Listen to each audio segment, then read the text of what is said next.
আপোনাৰ ল'ৰা ছোৱালীও যদি গাজৰ খাই ভাল নাপায় তেন্তে এইটো ৰেচিপি ট্ৰাই কৰি চাব পাৰে।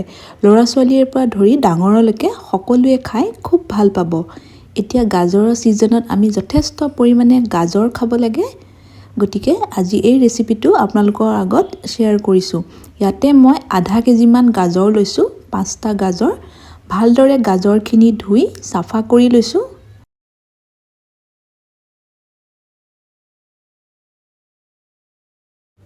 একেবাৰে কম পৰিমাণেও বনাব পাৰে, তেতিয়া কমকৈ গাজৰ ল'ব।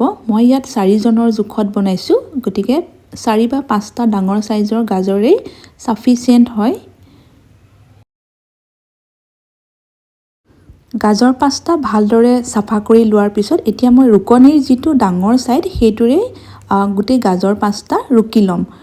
ইয়াতে ৰুকিবৰ কাৰণে আপোনালোকে মিক্সিও ব্যৱহাৰ কৰিব পাৰে বা যিটো চপাৰ আহে চপাৰো ইউজ কৰিব পাৰে। খালি মিক্সি বা যেতিয়া চপাৰত আপোনালোকে গাজৰখিনি ৰুকি লয় তেতিয়া একেবাৰে গোটেইখিনি পেষ্ট কৰি নেপেলাব, নহ'লে পায়সৰ টেষ্টটো গৈ ভাল নালাগে। অলপ গোটা গোটা হৈ থকাকৈ মিক্সিতে ব্লেণ্ড কৰি ল'ব পাৰে, নহ'লে চপাৰত চপ কৰি ল'ব পাৰে। মই এনেকৈ ৰুকনিৰ যিটো ডাঙৰ ছাইড আহে সেই ছাইডটোৰে গোটেইখিনি ৰুকি লৈছোঁ।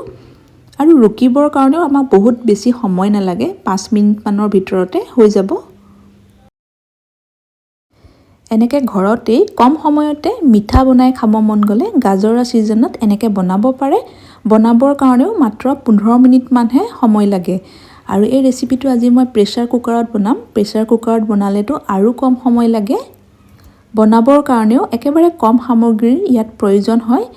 গোটেইখিনি গাজৰ এয়া মই ৰুকি ল'লোঁ। আৰু মই প্ৰেছাৰ কুকাৰটো আগতীয়াকৈ খুব ভালদৰে গৰম কৰি ল'লোঁ। এতিয়া ইয়াতে ঘিউ মাত্ৰ 1 চামুচ দিছোঁ।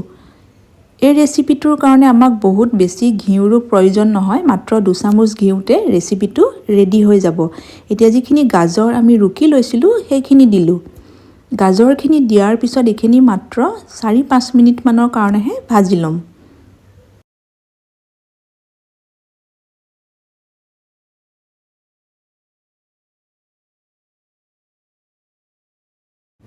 গাজৰখিনি মাত্ৰ 5 মিনিটমান সময় ভাজি লোৱাৰ পিছত ইয়াতে এতিয়া আমি গাখীৰ এড কৰিম। গাখীৰখিনি আগতীয়াকৈ গৰম কৰি থোৱা গাখীৰ। ইয়াতে গৰম গাখীৰো দিব পাৰে, খালি একেবাৰে ঠাণ্ডা গাখীৰ ইয়াত ব্যৱহাৰ নকৰিব। আৰু আধা কেজি গাজৰৰ কাৰণে ইয়াত গাখীৰ প্ৰথমতে ডাঙৰ কফি মাগটোৰে 1 কাপ দিলোঁ আৰু নেক্সট আধা কাপৰো আধা দিছোঁ। গাখীৰো ইয়াত আধা লিটাৰ পূৰা ব্যৱহাৰ হোৱা নাই, 400 ml মান ইয়াতে গাখীৰ প্ৰয়োজন হৈছে।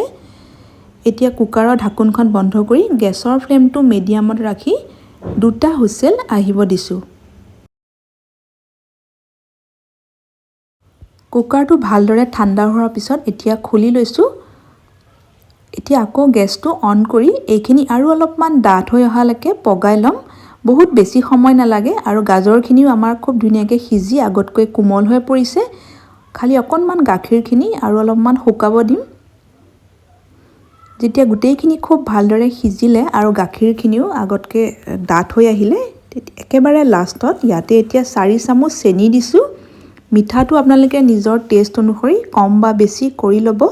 লগতে 3টা ইলাচিৰ বাকলি আঁতৰাই ইলাচিকেইটাও গুড়ি কৰি ইয়াতে দি ল'লোঁ। আৰু 2 মিনিটমান সময়ৰ কাৰণে এইখিনি পগাই লৈছোঁ। এতিয়া পেন এখনত আৰু 1 চামুচ ঘি দি ঘিখিনি ভালকৈ গৰম কৰি ল'লোঁ। কাটি থোৱা অলপমান কাজু, বাদাম আৰু অকণমান খিচমিচ দি ৰঙচুৱা হোৱালৈকে গোটেইখিনি ফ্ৰাই কৰি লৈছোঁ।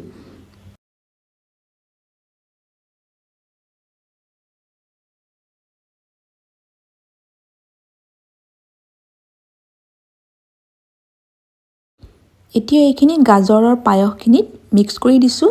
ভালকৈ এবাৰ মিক্স কৰি লৈ গেছটো অফ কৰি দিলোঁ আৰু আমাৰ গাজৰৰ পায়স ৰেডি হৈ গ'ল। একেবাৰে কম সামগ্ৰীৰে বনাব পৰা এটা খুব চিম্পল ৰেচিপি, কিন্তু খুবেই সোৱাদ লগা হয়। ৰেচিপিটো যদি চাই ভাল পাইছে ভিডিঅ'টোত এটা লাইক কৰিব। ভিডিঅ'টো আপোনালোকে শ্বেয়াৰো কৰিব পাৰিব। আৰু নতুন নতুন সহজ ৰেচিপিৰ নটিফিকেশ্যনবিলাক পাই থাকিবৰ কাৰণে মোৰ ইউটিউব চেনেলটোত আপোনালোকে ছাবস্ক্ৰাইব কৰি ৰাখিব। আৰু ৰেচিপিটো কেনেকুৱা পালে কমেণ্ট এটা কৰি জনাব। নেক্সট আপোনালোকে কেনেকুৱা ধৰণৰ ৰেচিপি চাব বিচাৰে কমেণ্টত প্লিজ জনাব। আৰু আজিৰ এই ৰেচিপিটো চোৱাৰ কাৰণে আপোনালোকক বহুত বহুত ধন্যবাদ জনাইছোঁ।